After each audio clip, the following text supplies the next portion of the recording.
Il était une fois un roi et une reine qui avaient mis au monde deux enfants, Baudrian et Ledrix. Baudrian était très beau et Ledrix était très laid. Comme Baudrian était beau, il était toujours invité à des fêtes. Et comme Ledrix était laid, il n'était jamais invité. J'ai oublié de dire que Ledrix ressemblait à un animal avec des rayures sur la joue, des cheveux ébouriffés et des taches de rousseur. Un jour, Baudrian fut invité à un bal. Ledrix, jaloux et triste, alla dans sa chambre, claqua la porte et pleura. Son père l'entendit, alla dans sa chambre et dit « Mon fils, pourquoi pleures-tu » Une fille est amoureuse de Baudrian et moi, je n'ai pas de chance avec les filles. Ce n'est pas l'apparence physique qui compte, c'est ce qu'on a au fond de notre cœur. J'ai le cœur bon, mais je suis un monstre. Je sais que tu es laid, mais tu es bon, et c'est tout ce qui compte pour moi. Et le père s'en alla.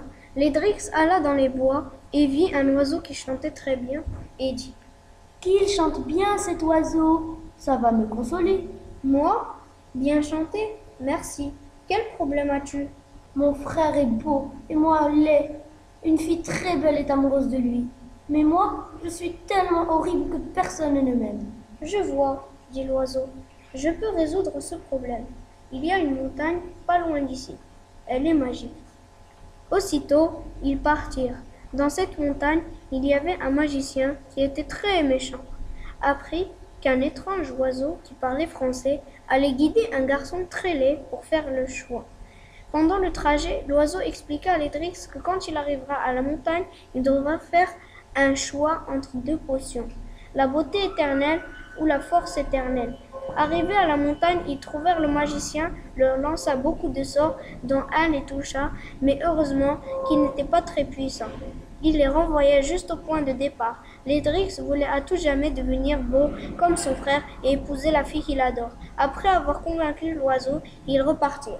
Le magicien savait que l'oiseau et Ledrix allaient revenir et il leur tendait un piège. Il créa un arbre. Quand l'oiseau passa par cet arbre, un énorme filet l'attrapa, mais pas Ledrix. Le magicien, croyant avoir attrapé les deux, se détendit en lisant un livre. L'oiseau pris au piège dit à Ledrix « Écoute-moi, tu vas aller à cette montagne pour faire ton choix. » Le magicien a dû partir, car il croit que l'on est attrapé. Quelle fut la surprise quand Ledrix arriva à la montagne et trouva le magicien. Celui-ci dit « Mais comment est-ce possible? Comment t'es-tu échappé du filet ?» Le filet ne m'a pas attrapé. « Quoi ?» répondit le magicien fou de rage. « Je vais te paralyser, dit-il en riant. Ha ha ha, et il lui jeta un sort. Mais au moment même, une fée arriva et rejeta le sort du magicien contre lui. Il devint paralysé. Ledrix alla devant les deux potions. Après un long temps de réflexion, il choisit la beauté éternelle et libéra l'oiseau.